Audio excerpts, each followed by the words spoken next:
बिहार में अब की बार किसकी सरकार? बिहार पहले चरण का मतदान सुबह 7 बजे से आज डाला जा रहा है। 18 जिले हैं, 121 सीटें हैं, 1314 उम्मीदवार जिनकी किस्मत का फैसला बिहार के मतदाता कर रहे हैं। और इस पहले चरण में 3,74,00,000 मतदाता हैं जो अपने मताधिकार का प्रयोग कर रहे हैं और उन्हीं में से एक ये वीवीआईपी मतदाता। दरअसल ये पीछे से तस्वीर आप देख रहे हैं, बिहार के डिप्टी सीएम सम्राट चौधरी, पहचाना आपने? सम्राट चौधरी ये पोलिंग बूथ पर नजर आ रहे हैं, वोट डालने के लिए पहुंचे हुए हैं। खुद तारापुर से उम्मीदवार भी है और यहीं तारापुर सीट पर सम्राट चौधरी वोट डालने के लिए पहुंचे हैं। जिस वक्त पोलिंग बूथ पर जा रहे थे सम्राट चौधरी, उस समय की भी ये तस्वीरें आपके सामने। बीजेपी ने उम्मीदवार बनाया है, वैसे अभी तक एमएलसी थे, लेकिन बीजेपी ने चुनाव मैदान में उतारा, उम्मीदवार बनाया तारापुर सीट से। वो तारापुर सीट जिस पर दबदबा जेडीयू का रहा, वो तारापुर सीट जिस पर आज तक कभी बीजेपी जीती नहीं है, कमल कभी खिला नहीं।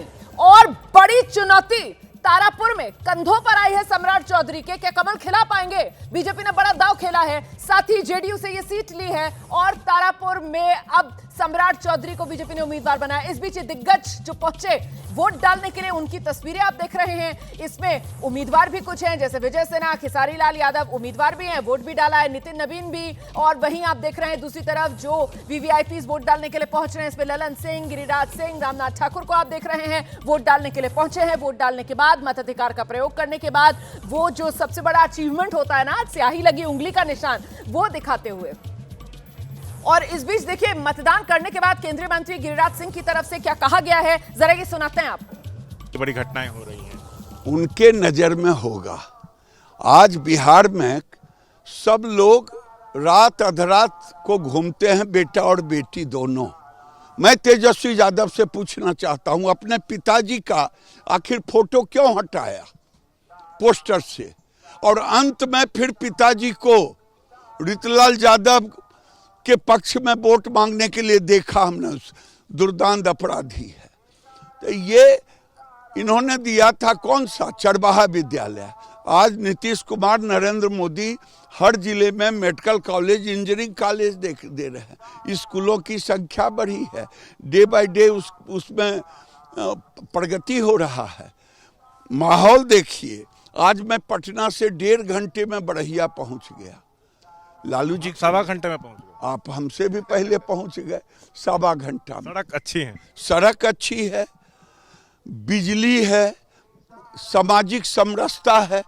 ये भूरा बाल साफ करने का फिर नारा दे दिए। क्या आपको लगता है कि लोग जीतेंगे तो भूरा बाल साफ करेंगे? ये इसी के बल पे जीते हैं, लेकिन काठ की हांडी बार बार नहीं चाहिए। केंद्रीय मंत्री गिरिराज सिंह को आप सुन रहे थे। गिरिराज सिंह निशाने पर आरजेडी को लेते हुए। अच्छा, गिरिराज सिंह की तरफ से आज एक और बयान दिया गया, बुर्के वालियों को लेकर गिरिराज सिंह की तरफ से कहा जा रहा है कि उनकी चेकिंग होनी चाहिए। अब गिरिराज सिंह ने ये जो बुर्के वालियों को लेकर बयान दिया ना, इस बयान पर चिराग पासवान से प्रतिक्रिया मांगी गई, तो चिराग पासवान ने इसे हिंदू मुस्लिम करने की बात कह दी। कह रहे हैं कि यह बिना मतलब हिंदू मुस्लिम करने की बात है, बेवजह हिंदू मुस्लिम कराया जा रहा है, ये कहना है चिराग पासवान का। तो क्या मतलब, क्या चिराग पासवान ये कह रहे हैं कि गिरिराज सिंह बेवजह चुनाव में हिंदू मुसलमान करा रहे हैं? सुनिए जरा क्या कहा चिराग पासवान ने। गिरिराज सिंह ने कहा है कि जो मुस्लिम महिला है वो बुर्का पहन के ना है, क्योंकि वो जब एयरपोर्ट से जाती है, कहीं पे जाती है तो जांच में वो बुर्का नहीं पहनती, हटा लेती है, लेकिन जब वोट देने आ रही है तो बुर्का क्यों पहन रही है? ये सब देखिए, ये बिना मतलब के ये हिंदू मुस्लिम ये विवाद वाली बात है। फिलहाल आज की तारीख में सबको एकजुट होकर मतदान का अपना अधिकार का इस्तेमाल करना चाहिए मतदान के। Thank you.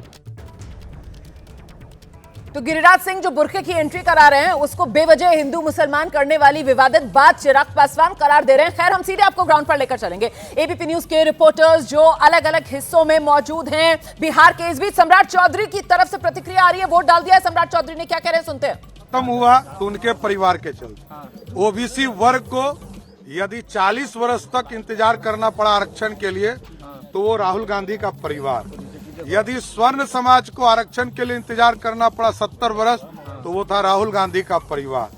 देश में अराजकता था तो राहुल गांधी का परिवार। बिहार लूटा तो लालू जी का परिवार। तो ये साफ कर रहे हैं, बिहार में भी कर लेंगे कि वो जानते हैं, जैसे राहुल गांधी जैसा यदि विरोधी हो इस देश में, तो मोदी जी को अगले 20 साल तक कोई नहीं रोक सकता है। सम्राट जी, आपने कहा सदन पहुंचूंगा, सरकार बनाऊंगा, आप सीएम बनने वाले हैं क्या? नीतीश कुमार जी हमारे मुखिया हैं और आगे भी रहेंगे। एनडीए में सीएम उम्मीदवार कौन, इसको लेकर स्पष्ट तौर पर तो कुछ नहीं कहा जाता है, लेकिन सम्राट चौधरी वो बड़े नेता बिहार बीजेपी के जो बार बार इस बात को दोहराते रहे हैं कि नीतीश कुमार ही हैं। हालांकि एक आधिकारिक बयान बीजेपी के नेतृत्व की तरफ से नहीं आया, इसको लेकर विपक्ष घेराबंदी भी एनडीए का करती रहती है। इस बीच सीधे ग्राउंड पर आपको लेकर चलेंगे हमारे तमाम सहयोगी। आप देख रहे हैं छपरा में चलूंगी गणेश ठाकुर के पास और जरा गणेश से जान लेते हैं। गणेश, खेसारी लाल यादव को हमने देखा वोट डालने के लिए पहुंच गए थे, इसके अलावा वीवीआईपी छपरा में वोट डालने के लिए पहुंच रहे हैं और आज क्योंकि मतदाता का दिन है तो मतदाताओं में कैसा उत्साह देख रहे हैं आप छपरा में? गणेश। रोमाना, मतदाताओं में बेहद उत्साह है। मैं आपको तस्वीरें दिखाता हूं, कैमरामैन दीपेश से कहूंगा कि क्या तस्वीरें दिखाएं कि किस तरह सेंटर्स के बाहर बड़ी भीड़ है, लंबी कतारें यहां पर हम देख सकते हैं। खास तौर पर महिला वोटर्स के में एक उत्साह देखने मिल रहा है और 2 पोलिंग बूथ्स यहां पर हैं, एक जहां मैं खड़ा हूं और एक सामने का पोलिंग बूथ जहां पर कुछ देर पहले खेसारी लाल यादव ने मतदान किया, तो वहां पर भी भीड़ है। तो ये भीड़ बहुत कुछ बयां करती है कि बिहार की जनता एक सोच लेकर मतदान केंद्रों पे आई है और उन मुद्दों पर वोट करके एक उज्जवल भविष्य बिहार के लिए अपने लिए चाहते हैं। आप बताइए कौन से मुद्दे लेकर आप यहाँ पर आए? किन मुद्दों पर आप वोट करना चाहते हैं? विकास, कौन सा मुद्दा है? विकास। हाँ बताइए कौन सा मुद्दा होगा?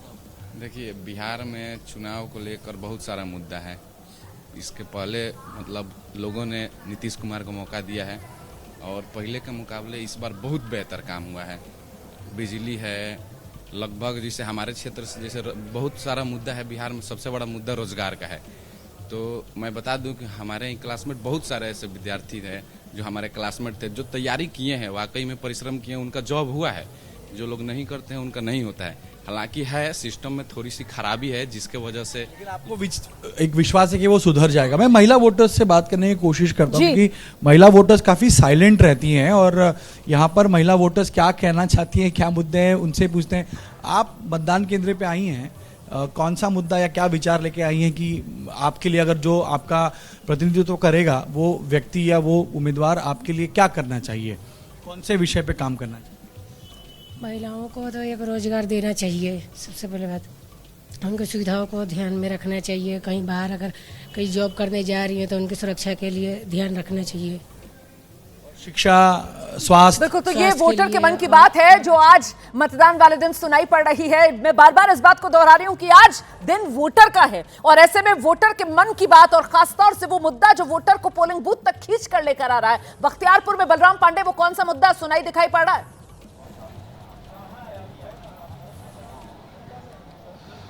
बिल्कुल, देखिए लगातार मतदाताओं का पहुंचने का जो सिलसिला है वो जारी है और हम अपने सहयोगी से कहेंगे कि किसी भी वक्त बिहार के मुख्यमंत्री नीतीश कुमार यहां पर पहुंच सकते हैं, अपना वोट कास्ट कर सकते हैं और उसको लेकर के आप देख सकते हैं जो सुरक्षा है वो बढ़ाई गई है, क्योंकि कुछ ही देर में यहां जो बूथ संख्या 287 है उस पर पहुंच करके मुख्यमंत्री अपना वोट कास्ट करेंगे और उसके बाद यहां से प्रचार के लिए रवाना होंगे। लेकिन उनके आगमन को लेकर के आप देख सकते हैं कि किस तरीके की तैयारी की गई है। हालांकि यहां पर अभी कुछ देर पहले तक जो मतदाताओं की भीड़ है वो नजर आ रही थी, लेकिन इस वक्त 1-2 मतदाता ही आपको नजर आएंगे क्योंकि मुख्यमंत्री आ रहे हैं और उन्हें अपना वोट कास्ट करना है। तो इसलिए जो मतदाता है वो एक एक करके आप देखिए कि पहुंच रहे हैं मैं लौटूंगी आपके पास। देखिए हमारी सहयोगी नम्रता दुबे और इस वक्त वो वीआईपी के मुखिया मुकेश सहनी से खास बातचीत कर रही हैं। मामूली सा नौकरी रोजगार करना पड़ रहा है, तो उसके लिए हम लोग संकल्पित है कि अपने राज्य में कैसे डेवलपमेंट हो, अपने राज्य का युवा अपने घर परिवार के साथ कैसे रहे। तो ये सब हमारा सोच है, लंबा विजन है। 30-35 साल हमें समाज के बीच में रह के काम करना है, बिहार को बनाना है, बिहार को आगे लेके जाना है। तो ये सब जब अगर सोच हो तो छोटी मोटी कुर्बानी देना पड़ता है। उनका आपने जिक्र किया, गिरिराज सिंह कह रहे हैं कि जरूरत पड़े तो बुर्का उठा के चेक कर लीजिए, बिहार है, पाकिस्तान थोड़ी ना है। नहीं, देखिए अभी उन लोगों से क्या ही उम्मीद कर सकते हैं। किसी के माता बहन के साथ इस तरीके से अगर बात किया जाए तो ये क्या सही है? क्या उन्हीं के, हमारे हिंदू धर्म में नहीं था घूंघट का चलन नहीं था? हमारे भी परंपरा हिंदू धर्म में घूंघट का चलन था और कोई व्यक्ति आए और किसी माता बहन का घूंघट उठा के देखे तो ये क्या सही है क्या? तो इन लोगों का राजनीति यही है। इनका विकास से कोई लेना देना नहीं है, समाज में भाईचारा से कोई लेना देना नहीं है। ये समाज में विनाश लाने वाले व्यक्ति है, इनको इसी में इनकी जीत सुनिश्चित होता है। तो आने वाले समय में इन लोगों को अभी क्या है कि ये लोग नशे में हैं, एक ना एक दिन इनका नशा टूटेगा, इनको समझ में आएगा कि ये देश जो है किसी का नहीं है। देश में सब लोग मजबूती से परंपरा बनते आया, चलते आया, हजारों साल का इतिहास है और ये चलते रहेगा। जो व्यक्ति आज आप बोल रहे हैं वो कुछ साल में मिट्टी में मिल जाएंगे, खाक हो जाएंगे। राहुल गांधी ने भी जेनजी का जिक्र किया, अपील की कि वोट करे, तो महागठबंधन की तरफ से भी फोकस है जेनजीज पर, युवाओं पर? नहीं, युवा को तो निश्चित तौर पे, देश के युवा को क्योंकि ये देश जो है युवा का है और युवा को हमेशा अच्छा बुरा सोचना चाहिए और निश्चित तौर पे घर से निकले, वोट करे और उनको मूल्यांकन करे कि जो सरकारें ने पूर्व में हमसे घोषणा किया है क्या वो पूरा किए हैं, कितना पूरा किए हैं। एनडीए की टिप्पणी आ रही कि जेनजी और युवाओं की बात वो कर रहे हैं जो परिवारवाद से आते हैं। देखिए, अभी जो लोग इस क्षेत्र में काम कर रहे हैं, डॉक्टर बेटा डॉक्टर बनता है, इंजीनियर का बेटा इंजीनियर बन रहा है, नेता का अगर बेटा नेता बनना तो ये कोई बुरा नहीं है।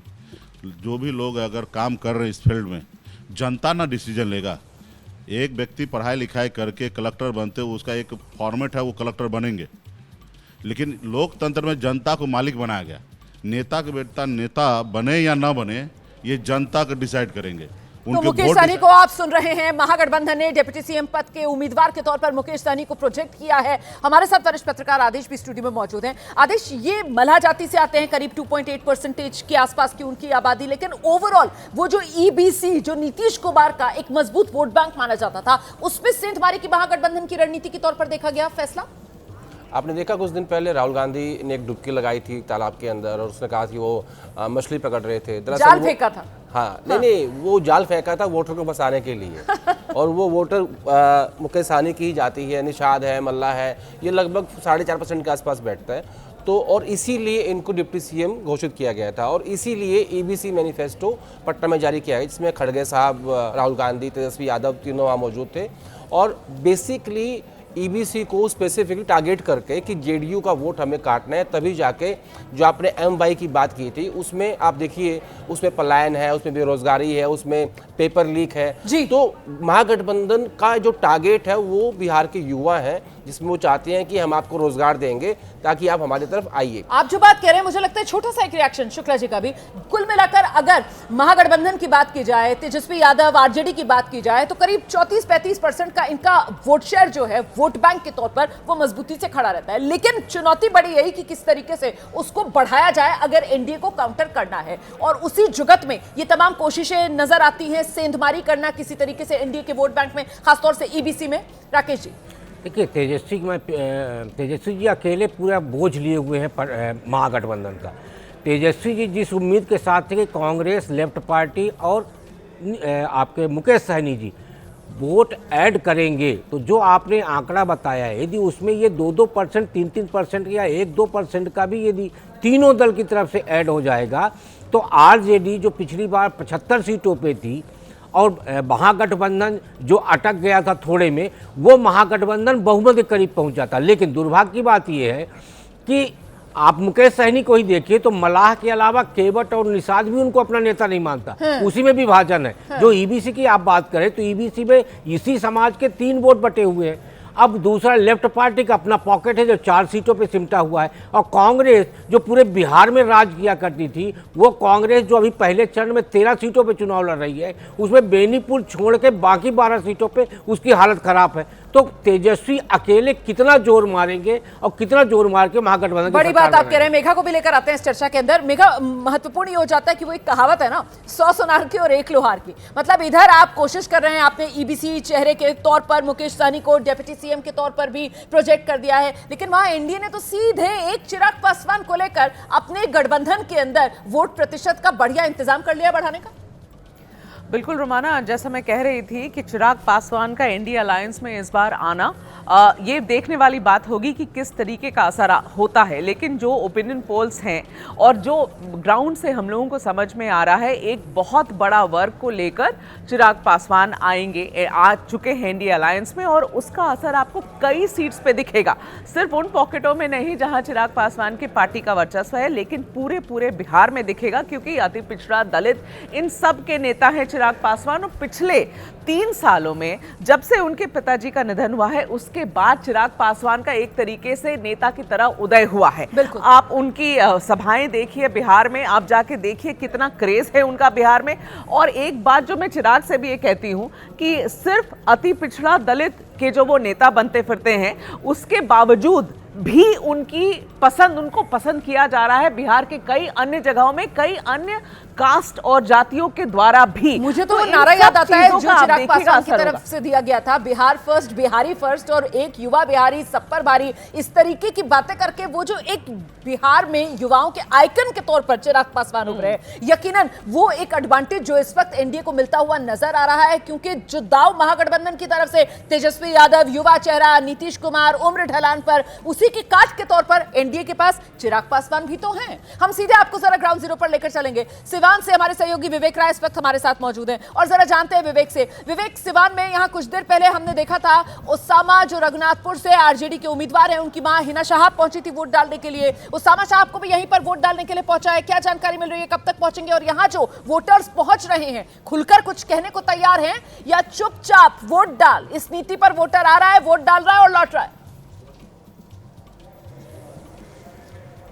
देखिए, आपको बता दूं कि हिना शहाब थोड़ी देर पहले यहाँ वोट कास्ट करके जा चुकी हैं, हालांकि सुबह से ही, क्योंकि ये प्रतापपुर उनका गांव पड़ता है और शाहबुद्दीन के जो बड़े भाई रहे, उनकी मां रही, वो लोग भी थोड़ी देर पहले आए तो उन्होंने वोट कास्ट किया और अपनी अपनी जो बातें हैं वो रखी हैं। उसामा को लेकर के फिलहाल ये चर्चा थी कि वो सुबह में आएंगे, लेकिन फिलहाल अभी उसामा नहीं पहुंचे और उम्मीद ये जताई जा रही है कि 1 से 2 बजे के बीच तक उसामा आ सकते हैं। फिलहाल यहाँ पर मीडिया का जमावड़ा, और हमने इस पूरे चुनाव में देखा कि उसामा ने मीडिया को इग्नोर किया है, मीडिया से बातचीत नहीं की, और आज भी उनकी यही कुछ न कुछ हो सकती है स्ट्रेटजी की वो मीडिया के सामने ना पड़े और अपनी, क्योंकि ये चुनाव हमने देखा क्योंकि लगातार उसामा पर जो टारगेट किया गया उस टारगेट का उसामा ने कहीं कोई जवाब नहीं दिया और अपनी चुप्पी से ही अपने वोटरों के बीच में उसामा पहुंचे हैं। उनकी मां ने भी यही बात कही कि वो लगातार लोगों के बीच में जा रहे हैं और लोगों से ही उनको वोट मिलना है और अपनी बात लोगों के बीच में कह रहे हैं, मीडिया के बीच में फिलहाल वो नहीं आ रहे। तस्वीर आपको दिखाऊं, देखिए सुबह से ही ये भीड़ यहाँ पर दिख रही है, तमाम जो वोटर्स हैं वो सुबह से ही आ रहे हैं, अलग अलग लाइनें यहाँ पर लगी हुई हैं, महिलाओं की, पुरुषों की, सबकी लाइनें लगी हुई हैं। और आपको बता दूं कि एक जो चर्चा यहाँ पर लोगों से हुई और तमाम जो लोगों से हमने बातचीत करी, और लोग इस बात को कह रहे हैं कि देखिए जो भी आए वो विकास करे, और सिवान को लेकर के जब चर्चा होती है और विकास को लेकर के जब चर्चा होती है तो लोगों के मन में शाहबुद्दीन के समय के भी जो काम है वो लोग कहते हैं कि शाहबुद्दीन के समय पे तमाम जो काम है वो हुए थे, और विकास के नाम पर लोग ये भी कह रहे हैं कि शाहबुद्दीन के बेटे जब चुनाव जीतेंगे तो वो संभवतः एक अच्छा विकास कर सकते हैं। लोगों के बीच चलते हैं। चाचा, आप लोग लाइन में खड़े हैं, किन मुद्दों पर वोट दे रहा है सिवान और रघुनाथपुर? विकास के लिए। विकास के लिए। मौजूदा समय में जो लोग हैं उन्होंने विकास किया? नहीं किया। मौजूदा समय में जिन्होंने ना विकास किया, ना कोई नौकरी दिया, नहीं, कुछ नहीं। आप चाहते हैं बदलाव हो और विकास? एकदम बदलाव हो, विकास हो, शिक्षा की पूरा व्यवस्था हो। तो ये तो हुई सिवान की बात। सिवान के लोग विकास, रोजगार, शिक्षा, इन मुद्दों को रख रहे हैं सामने। पटना आपको लेकर चलेंगे हमारे सहयोगी अहमद बिलाल, और अहमद बिलाल जो है वो पटना का पॉश इलाका है, वहां एक पोलिंग बूथ पर मौजूद है और यहां जो लोग पहुंच रहे हैं वोट डालने के लिए, इनकी प्राथमिकता मुद्दों के तौर पर क्या उभर कर सामने आ रही है बिलाल? बिल्कुल रोमाना, देखिए मैं पटना के सबसे पॉश इलाके में मौजूद हूं, पटना विमेंस कॉलेज में, और जैसा कि आमतौर पर बाकी जगहों पे देखा जाता है कि पॉश इलाकों में वोटिंग जो है वो चढ़ते हुए सूरज के साथ कम होने लगती है, लेकिन यहां पर ऐसा बिल्कुल नहीं है। वोटरों का उत्साह जो है वैसे ही सुबह का बना हुआ है। हमारे साथ फर्स्ट टाइम वोटर भी मौजूद हैं जो कि पहली बार बिलाल मैं आपके पास आऊंगी, बिलाल मैं आपके पास आऊंगी, मैं जरा सा आपको रोक रही हूं, मैं आपके पास आ रही हूं, बस आ रही हूं। मैं ये तस्वीरें दिखाना चाहती हूं, दर्शक सोच रहे होंगे कि आखिरकार ये तस्वीर हम क्या दिखा रहे हैं और बात हम क्या कर रहे हैं। ये जो हम तस्वीर दिखा रहे हैं, आप देखिए, ये विश्व विजेता बेटियां हैं जिनसे प्रधानमंत्री नरेंद्र मोदी ने मुलाकात की है। भारतीय महिला क्रिकेट टीम ने इतिहास रचा, वर्ल्ड कप जीता, मात दक्षिण अफ्रीका की टीम को दिया, और किस तरीके से शेरनियों की तरह भारत की ये बेटियां मैदान पर दहाड़ी हैं और विजय तिलक माथे पर सजाकर देश को गौरवान्वित किया है इन बेटियों ने। इन्हीं विश्व विजेता बेटियों के साथ प्रधानमंत्री नरेंद्र मोदी की खास मुलाकात एबीपी न्यूज पर सुपर एक्सक्लूसिव। ये पूरा शो मैं आपको दिखाऊंगी सुबह 10 बजे, लेकिन एक बार फिर जरा जल्दी से आपको लेकर चलेंगे अब ग्राउंड पर। उससे पहले क्रिकेट वर्ल्ड कप जीतने वाली चैंपियन बेटियों से प्रधानमंत्री नरेंद्र मोदी मिले हैं। ऐतिहासिक जीत की प्रधानमंत्री ने ऐतिहासिक बधाई दी है। पूरी मुलाकात की तस्वीर, हर बात जो इस मुलाकात में हुई है, सुबह 10 बजे। इंस्टाग्राम अकाउंट पर भी जय श्री राम लिखती हो? जी उस पर भी लिखा हुआ है। हाँ जी। अमन, आपने ये जो जीतने के बाद बॉल जेब में रखा, ये था कि अब ये मेरे पास है, ये तो ये मेरे पास ही रहेगी, अभी भी मेरे बैग में ही है। आपका ये कैच तो सब ज्यादा फेमस हो गया है। पहली बार ऐसे फंबल करने पे अच्छा लग रहा था। आप कैच होने से पहले हंस रही थी, क्या कारण था? सर बस मैं मन में बोल रही थी, आजा कैच, आजा मेरे पास, आजा। तो उसमें बस मुझे हंसी आ गई कि आ गई हाथ में मेरे।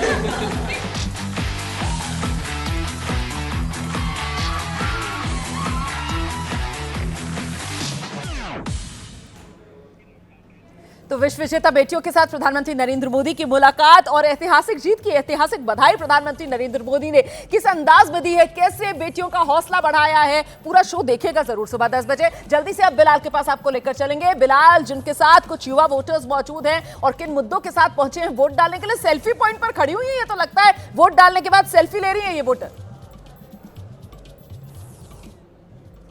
बिल्कुल रोमाना, देखिए इस पोलिंग बूथ पर जगह जगह सेल्फी बूथ जो है वो ऐसी तरीके से लगाए गए हैं ताकि वोटर्स जो है वो लुभाए जा सके और वोट डालने के बाद वो अपनी फोटो जो है वो ले सके। फर्स्ट टाइम वोटर है हमारे साथ जो कि पहली बार वोट देने के आई हुई है। एक्साइटमेंट थी पहली बार वोट? बिल्कुल बिल्कुल, बहुत ही ज़्यादा एक्साइटमेंट थी पहली बार वोट डालने की। और क्योंकि 18 साल की जब मैं हुई तो मुझे एजुकेशन के लिए बाहर जाना पड़ा, तो मुझे मौका नहीं मिला पहली बार उस टाइम पे वोट डालने का। पर अब मैं अपना कॉलेज कंप्लीट करके यहाँ पे आ गई हूँ, काम करती हूँ मैं पटना हाई कोर्ट में, तो मैंने पहली बार इस बार वोट डाला है। क्या मुद्दे हैं इस बार युवाओं के लिए खास करके? मेरे लिए बिहार का मुद्दा वही है जो पहले भी रहा है कि बिहार को प्रोग्रेस की बहुत ज़रूरत है। प्रोग्रेस के लिए सबसे बेसिक लाइन है एजुकेशन, जो कि हमारी बहुत ही ख़राब है। सरकारी स्कूलों की हालत हम सभी ने देख रखी है। तो सरकारी स्कूल, सरकारी कॉलेज, एजुकेशन को प्राइवेट भी हो या सरकारी भी हो, दोनों में अच्छी होनी चाहिए। उसके बाद दूसरा होता है कि जॉब के लिए ज़्यादातर युवा को बिहार छोड़ के जाना पड़ता है क्योंकि हमारे पास जॉब नहीं है। तो अच्छी जॉब्स की अपॉर्चुनिटीज़ होनी चाहिए। थर्डली है कि जो न्यू जनरेशन आपने बोला, जेन जी हमारी जनरेशन जो है वो खुद का काम करने, स्टार्टअप करने, बिजनेस करने में बहुत ही ज़्यादा इंटरेस्टेड रही है और बिहार की युवा भी इसमें बहुत इंटरेस्टेड है। हम देख सकते हैं कि सोशल मीडिया पे भी काफ़ी लोग डाल रहे होते हैं। तो मैं चाहूँगी कि सरकार इस पर ध्यान दे और उनको मदद करे फाइनेंशियली भी। या जेन जी की चूंकि आपने भी बात करी, जेन जी कम टर्म जो है वो राहुल गांधी से लेकर के नरेंद्र मोदी ने भी इसके कहा कि ज़्यादा से ज़्यादा लोग जो है वो मतदान करें। रैलियों और जनसभाओं में भी जेन जी का टर्म जो है वो काफी जो है वो कहा और सुना गया। इसके बारे में क्या कहेंगे? जेनजी शब्द जो है वो पहले तो लोगों ने मजाक उड़ाया कि हम शायद से उतने मैच्योर नहीं हैं, हम चीज़ों को समझते नहीं हैं। पर नेपाल में जब जेनजी लोगों ने सत्ता ही पलट दी तब लोगों को समझ में आया कि जेनजी जो है वो काफ़ी ज़्यादा नॉलेजेबल है और पहली बात की एक्शन करने में ज़्यादा बहुत सही वोटर को लेकर आए बिलाल। आप पूरा जेनजी का दबदबा इन्होंने दर्शकों को बता दिया क्या होता है। खैर, मैं जल्दी से स्टूडियो में जो वरिष्ठ मेहमान हमारे साथ मौजूद हैं, पत्रकारों का पैनल हमारे साथ मौजूद है, उन्हीं का जरा रुख करूंगी। राकेश शुक्ला जी के पास चलते हैं हम। जेनजी, मुझे तो याद आ रहा है कल ही राहुल गांधी की तरफ से वो वोट चोरी का मुद्दा उठाते हुए सारी अपीलें जेनजी से ही की गई थी। शुक्ला जी, वैसे इतने मुद्दे वोटर गिना रहे हैं, कहीं एसआईआर, कहीं वोट चोरी, किसी के वोटर के मन में कम से कम ये बात नहीं है, अभी तक तो यही समझ में आ रहा है। मैं पहले भी बोला था कि जब आप वोटर से बात करेंगे तो डेवलपमेंट की बात करेगा, रोजगार की बात करेगा, लेकिन जैसे ही वो मतदान केंद्र में पहुंचता है तो उसके सामने सिर्फ एक फ्रेम बना हुआ है और वो है जाति का। बिहार और उत्तर प्रदेश का वोटर जाति से बाहर वोटिंग नहीं कर सकता। जेनजी की जो आप बात कर रहे हैं, आज आप देखेंगे कि बिहार और उत्तर प्रदेश का जो युवा है वो जेनजी तो है, लेकिन वोट डालते समय वो भी जात की जंजीरों में जकड़ा हुआ है। तो इसलिए वहाँ 20 साल हो गए, 25 साल हो गए। यदि हम आज की बात ना करें, लालू प्रसाद यादव जी के राज से यदि हम बात करें तो बेरोजगारी वहाँ प्रमुख मुद्दा है, औद्योगिकीकरण का नहीं होना वहाँ प्रमुख मुद्दा है। लेकिन वही जेनजी, हर बार जेनजी तो आता है ना, हर बार युवा तो आता है, लेकिन वो युवा आज तक बदलाव नहीं कर पाया और उसका कारण यही है कि जेनजी तो बनते हैं, युवा तो बनते हैं, लेकिन वोट जाति की जंजीर में जकड़ के देते हैं। आदेश, एक और बात है कि जेनजी जो है ना वो पॉलिटिकली इतना अवेयर नहीं है, उसको पता नहीं है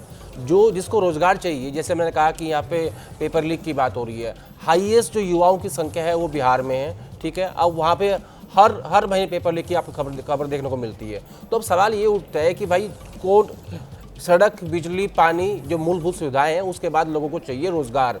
पलायन रुके, उनके अपने राज्य में उनको रोजगार मिले और वहीं पे आप इंडस्ट्री लगाएं, डेवलपमेंट करें। लेकिन नीतीश कुमार ने सब सुविधाएं दी हैं पिछले 20 साल में।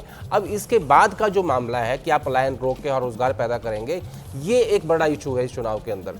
अब ये तेजस्वी यादव जो बार बार बोल रहे हैं कि हम रोजगार देंगे, हम हर घर में सरकारी जॉब देंगे, आप प्राइवेट जॉब ही दे दीजिए, लेकिन दे दीजिए। अब इस बात को बिहार का युवा कितना समझता है, उस तक ये बात कितनी पहुंचती है, क्योंकि एक तरफ सरकार ने, नीतीश कुमार सरकार ने लगभग 1.25 करोड़ महिलाओं के खाते में 10-10 हज़ार के कैश भेजा है। तो वो सीधे तौर पर आपने जैसे पहले चुनाव में ना पैसे बांटते थे, अब वो नहीं हो रहा है, अब डायरेक्ट खाते में डाल दो।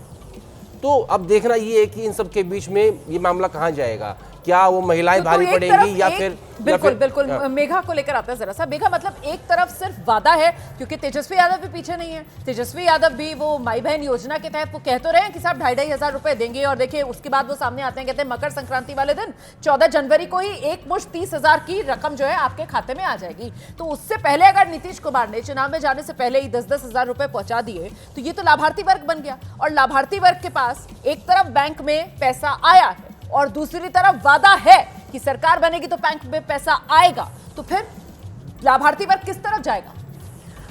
दो चीजें यहाँ पर जो मैं एक सरल तरीके से समझाना चाहती हूँ। सबसे पहले जेनजी वाली बात, क्योंकि हम उस पर डिस्कशन कर रहे हैं। मैं बिल्कुल सहमत नहीं हूँ सर से, जब सर कहते हैं कि युवा भी जाकर कास्ट के ही नाम पर वोट करेगा। मैं कहती हूँ कि ऐसा टू एन एक्सटेंट सच होगा, लेकिन पूरा सच नहीं है, क्योंकि जो अर्बन पॉकेट्स हैं बिहार में, अर्बन पॉकेट्स में जो युवा है ना, वो विकास के नाम पर वोट दे रहा है। इसकी तो मैं पक्की बात आपको बताती हूँ कि वो युवा की सोच अलग है, वो विकास डेवलपमेंट सोच रहा है। और जो युवा गांव में, देहात में रह रहा है बिहार में, उसके लिए रोजगार मुद्दा है। ये मेन मुद्दा अगर युवा आप अर्बन पॉकेट्स में देखेंगे तो वो विकास है, जो युवा देहात में है उसके लिए बेरोजगार है। ये दो मुद्दे पर वहाँ के युवा दे रहे हैं। मुझे नहीं लगता है कि कास्ट इतना हावी युवाओं पर हो रहा है, मगर जब ये मैं आपको अर्बन पॉकेट्स के युवाओं की बात करती हूँ और वो विकास के नाम पर वोट दे रहे हैं, उनकी प्रतिशत इतनी ज्यादा है नहीं कि वो बदलाव ला सके।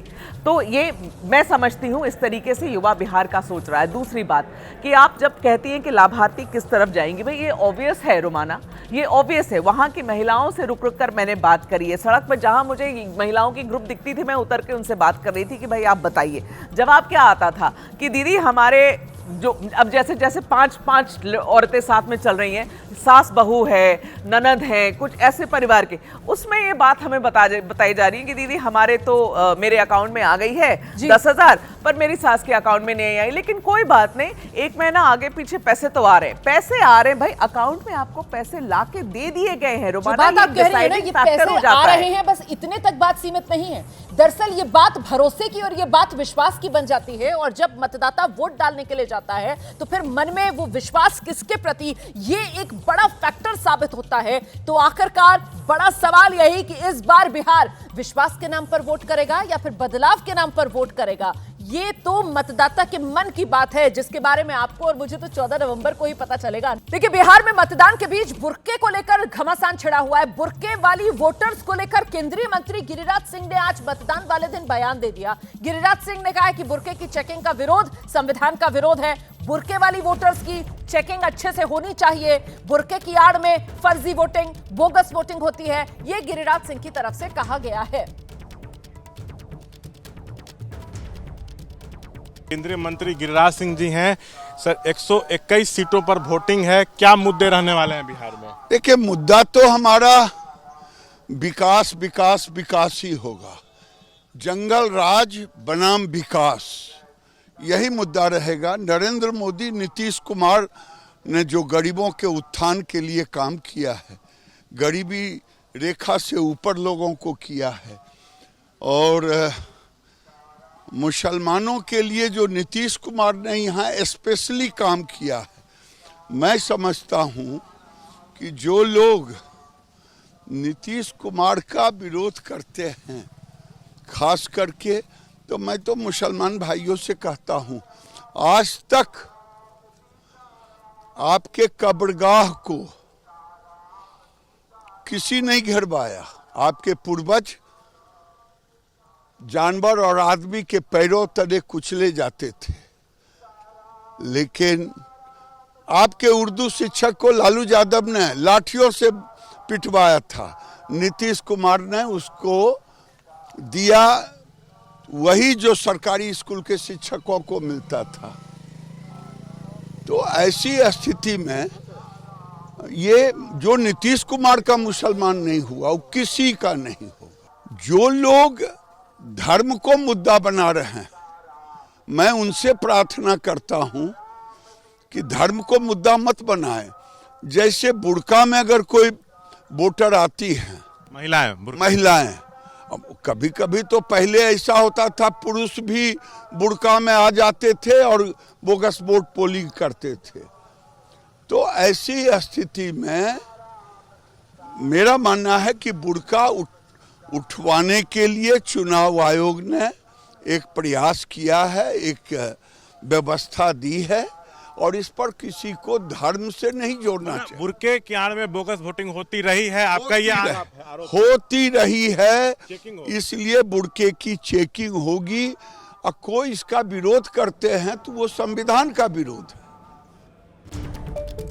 तो गिरिराज सिंह को आपने सुना, कह रहे हैं कि बुर्के में जो आ रहा है वोट डालने के लिए चेकिंग होनी चाहिए। इस बीच बड़ी खबर आपको दे देते हैं, बिहार में अब तक का मतदान प्रतिशत आ गया है। 7 बजे से वोटिंग शुरू हुई है। सुबह 2 घंटे के मतदान में वोटिंग परसेंटेज 13.13%। ये 2 घंटे की शुरुआती वोटिंग का परसेंटेज सामने आ गया है। बिहार में अभी तक 13.13% मतदान हुआ है शुरुआती 2 घंटे में। और क्या कह रहे हैं केंद्रीय मंत्री नित्यानंद राय, वोट डाल दिया है, सुनते हैं जरा।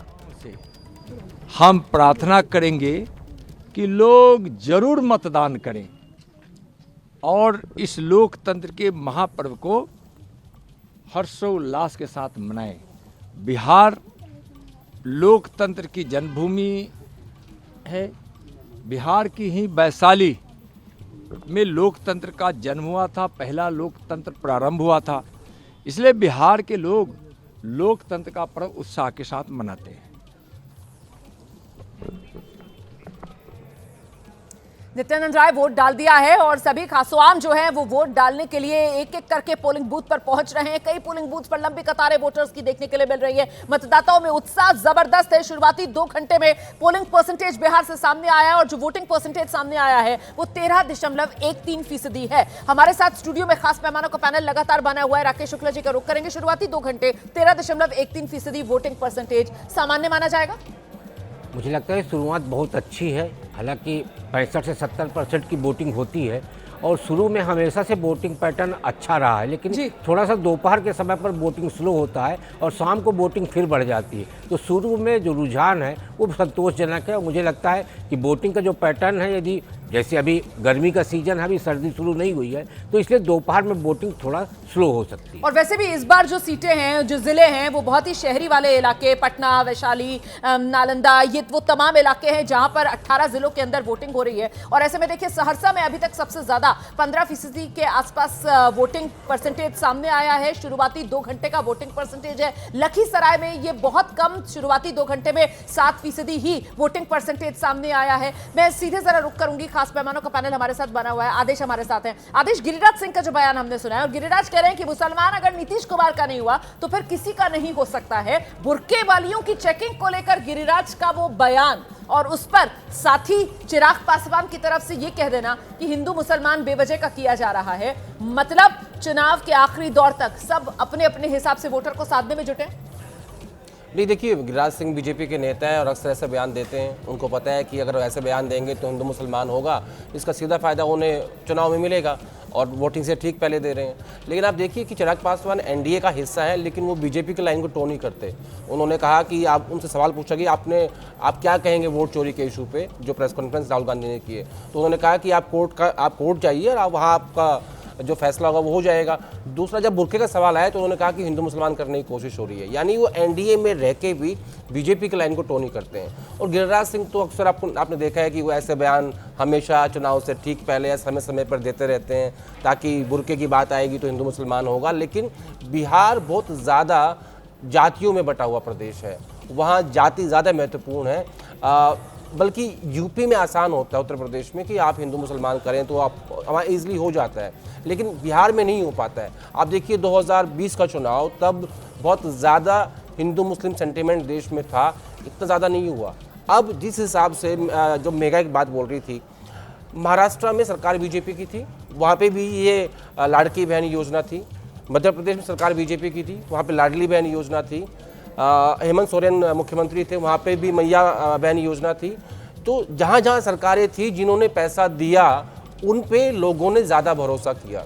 ऐसे ही बिहार में नीतीश कुमार ने जो पैसा महिलाओं को दिया है उन पे ज़्यादा उनको फ़ायदा मिल सकता है। लेकिन मैं फिर कह रहा हूँ कि बेरोज़गारी का इशू बहुत बड़ा है, जिसको बार बार तेजस्वी यादव और महागठबंधन लेके चल रहे हैं कि पेपर लीक होते हैं, बेरोज़गार युवा है, हम रोज़गार देंगे।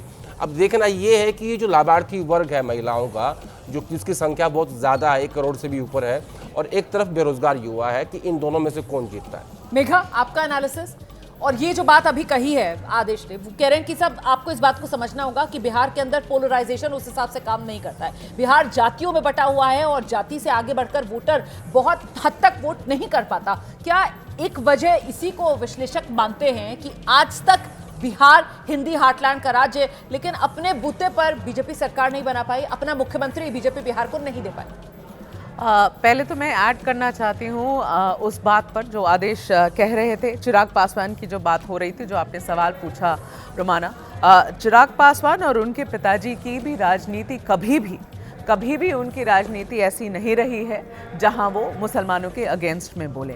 इनफैक्ट चिराग की जो वोटर बेस है उसमें मुसलमान भी हैं। और आपको मैं अगर पीछे लेकर जाऊं तो आपको याद दिलाऊं, एक ऐसा समय भी आया था बिहार में जब सत्ता की चाबी चिराग पासवान के पिताजी के हाथ में थी और उन्होंने ये शर्त रखी थी कि एक मुसलमान मुख्यमंत्री ही होगा बिहार में। ये बात मैंने चिराग को इस बार पूछी दो वीक पहले जब मैं उनसे इंटरव्यू कर रही थी, तो मैंने ये बात उनसे बिल्कुल स्पष्ट तरीके से पूछी कि चिराग, आपके पिताजी ने ये शर्त रखी थी, आप इस बार पहली बार अलायंस में हैं, क्या अगर सत्ता की चाबी आपके हाथ में आती है? जरा सुना देते हैं क्या कह रहे हैं पवन सिंह। वोट डाल दिया है पवन सिंह ने।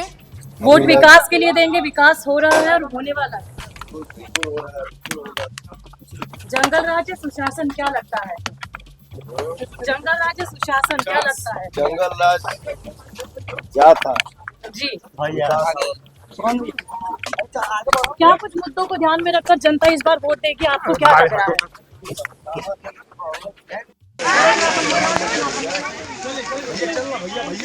बीजेपी नेता, स्टार प्रचारक बीजेपी के पवन सिंह को आप देख रहे हैं। देखिए, विधानसभा चुनाव से पहले पवन सिंह की बीजेपी में एंट्री करवाई गई दोबारा, क्योंकि 2024 लोकसभा चुनाव निर्दलीय के तौर पर पार्टी लाइन से अलग हटकर उपेंद्र कुशवाहा के सामने काराकाट में पवन सिंह ने ताल ठोक दी थी और नतीजा ये हुआ था कि उपेंद्र कुशवाहा हार गए थे। इसीलिए उपेंद्र कुशवाहा के घर पर ही पवन सिंह की बीजेपी में एंट्री करवाई गई। क्या कह रहे हैं सुनते हैं। मैं आपको आगे सुनाने की कोशिश करूंगी, लेकिन देखिए, पवन सिंह बीजेपी के सिंबल पर उम्मीदवार अभी तक बन नहीं पा रहे हैं। पवन सिंह इस चुनाव में भी बहुत माना गया कि बीजेपी उम्मीदवार उनको बनाएगी, लेकिन पारिवारिक कलेश इस तरीके का सामने आया कि उनकी पत्नी सामने आ गई और उसके बाद वो परिवार का झगड़ा खुलकर जो मीडिया के सामने आ गया, फिर से कहीं ना कहीं पानी फिर गया हसरतों पर पवन सिंह की कि बीजेपी के निशान पर, बीजेपी के उम्मीदवार के तौर पर चुनाव में उतरे, ताल ठोके। मेघा, अपने फोल्ड से बीजेपी ने ये भी देखिए, ये सारे मुद्दे तो पिछले कुछ दिनों में चल रहे थे। सम्राट चौधरी जी से जब मैं बात कर रही थी तो उनसे मैंने ये पूछा कि पवन सिंह को आप लोगों ने लाने की कोशिश की, लेकिन जो घर का विवाद उनका सामने आया, उनकी वाइफ ने आकर कैमरास पर बात करी, पुलिस आ गई, पवन सिंह को खुद प्रेस कॉन्फ्रेंस करना पड़ा और उसकी वजह से आप उन्हें टिकट नहीं दे सके। जिस बात को उन्होंने खारिज किया, उन्होंने कहा नहीं, ऐसी बात नहीं है, अगर हमें लड़ाना होता तो हम लड़वा देते। लेकिन उन्हें ये पता है कि पिछली बार पवन सिंह का जो रोल रहा है उससे कम 10 से 12 सीट, एक जो इनका इंटरनल आकलन है, 10 से 12 सीट पर नुकसान हुआ था। जाति, पवन सिंह की जाति की वजह से नुकसान हुआ था, क्योंकि पवन सिंह अलग छिटक गए थे। इसलिए इस बार बीजेपी ने यहाँ पर बहुत सेफ खेला। अगर उन्हें टिकट भी नहीं दी, लेकिन पवन सिंह को अपने फोल्ड में वापस लाया, उनसे बिल्कुल। और पवन सिंह जो है वो पार्टी के लिए काम करते हुए नजर आए। पवन सिंह जो है वो पार्टी के लिए प्रचार करते हुए नजर आए हैं। मैं आऊंगी, राकेश शुक्ला जी कुछ जोड़ना चाह रहे हैं सर, 10 सेकंड में जल्दी से। इतना कहना चाह रहा हूं कि शाहाबाद क्षेत्र जो है बिहार का, वो भारतीय जनता पार्टी और एनडीए की सबसे कमजोर कड़ी है। हाँ। और उसी शाहाबाद क्षेत्र में पिछले 4 चुनाव में भारतीय जनता पार्टी एनडीए कुछ नहीं कर पाई, इसलिए पवन सिंह को लाया गया है और वहां का पूरा मैनेजमेंट दिया गया है शाहबाद क्षेत्र का, जिससे राजपूत बोर्ड जो है विभाजित नहीं हो। बिल्कुल। और ये जो 121 सीटें जिस पर वोट डाले जा रहे हैं आज, इनमें भी मैं आपको बता दूं कि पिछली बार 2020 में एनडीए के खाते में 59 सीटें गई थी और 61 महागठबंधन ने जीती थी, और एक वो चिराग पासवान की पार्टी से जो मटिहानी से उम्मीदवार उतरे हुए थे उनके खाते में गई थी। बाद में फिर वो शामिल हो गए थे जेडीयू में। और ऐसे में अब सीधे आपको लेकर चलेंगे, हमारे सहयोगी बलराम पांडे इस वक्त मौजूद हैं बख्तियारपुर, जहां पर कुछ ही देर में नीतीश कुमार को पहुंचना है वोट डालने के लिए। बलराम, बिल्कुल, देखिए नीतीश कुमार किसी भी वक्त यहां पर पहुंच सकते हैं और इसको लेकर के जो सुरक्षा कर्मी है वो पूरी तरह से अलर्ट आपको नजर आएंगे। और आप देख सकते हैं ये वही आदर्श पोलिंग बूथ है जहां पर नीतीश कुमार अपना मतदान करेंगे। और आप देख सकते हैं जो सुरक्षा कर्मी है वो पूरी तरह से आपको चौकन्ने नजर आ रहे होंगे, क्योंकि अलर्ट जारी हो गया है। किसी भी वक्त बिहार के मुख्यमंत्री नीतीश कुमार यहां पर पहुंच सकते हैं और इसको लेकर के आप देख सकते हैं जो अधिकारियों का काफिला है वो भी धीरे धीरे यहां से गुजरता हुआ आपको नजर आएगा। और इस वक्त जो मतदाता अंदर हैं वो अपने मताधिकार का प्रयोग कर रहे हैं, और जो बाकी मतदाता है वो आप देख सकते हैं कि यहां पर खड़े हुए हैं और इन्हें अभी रोका गया है। एक एक करके यहां से इनको पोलिंग बूथ के अंदर जाने की इजाजत दी जा रही है। हर एक किसी की चेकिंग हो रही है और आप देख सकते हैं कि भारी तादाद में जो सुरक्षा कर्मी हैं वो यहां पर पूरी तरह से मुस्तैद नजर आ रहे हैं। बिहार पुलिस के साथ साथ जो अर्धसैनिक बलों के जवान हैं, जो एसएसजी के जवान हैं, वो आपको यहां पर तैनात नजर आएंगे। और ये माना जा रहा है कि किसी भी वक्त नीतीश कुमार यहां पर पहुंच सकते हैं। तो आप नजर बनाकर रखिए, किसी भी पल नीतीश कुमार यहां पर पहुंचने वाले हैं। बख्तियारपुर सीट है जहां पर नीतीश कुमार आकर वोट डालेंगे। आप जानते हैं नीतीश कुमार जो हैं वो चुनाव नहीं लड़ रहे हैं, लेकिन ये पूरा का पूरा चुनाव नीतीश कुमार के इर्द गिर्द ही इस बार सिमटता हुआ नजर आ रहा है। और सवाल एक ही है जिसका जवाब आज बिहार का वोटर दे रहा है, 25 से 30 क्या एक बार फिर नीतीश ऐसा है या नहीं? इसी सवाल का जवाब ईवीएम में पहले चरण के मतदान में वोटर तय कर रहे हैं। तो बिहार का चुनावी रण जिसमें आज मतदाता प्रण का दिन है, क्योंकि आज पहले चरण के लिए वोट डल रहे हैं। 18 जिलों की 121 सीटों पर वोटिंग हो रही है। सुबह 7 बजे से वोटिंग शुरू हुई है और शुरुआती 2 घंटे मतलब 9 बजे तक का वोटिंग परसेंटेज का आंकड़ा आपके सामने है। सबसे ज्यादा अभी तक जो वोटिंग हुई है सुबह 9 बजे तक, तो वो सहरसा जिले में हुई है। 15% यहां पर वोटिंग हो चुकी है। शुरुआती 2 घंटों का आंकड़ा मैं आपको दिखा रही हूं। लखीसराय में जो वोट डालने की रफ्तार है वो बहुत धीमी, बहुत मध्यम है। 7% ही वोटिंग परसेंटेज अभी तक लखीसराय में सामने आ रहा है। नालंदा की अगर बात की जाए तो 12% वोटिंग नालंदा में हो चुकी है शुरुआती 2 घंटे के मतदान के दौरान। और ओवरऑल शुरुआती 2 घंटे में 18 जिलों की 121 सीटों पर 13.13% वोटिंग परसेंटेज अभी तक बिहार में सामने आया है। अगर आप भी बिहार के वोटर हैं, आपके हिस्से में आज वोट डाले जा रहे हैं, तो फिर जिम्मेदारी निभाइए, अपने मताधिकार का प्रयोग जरूर कीजिए।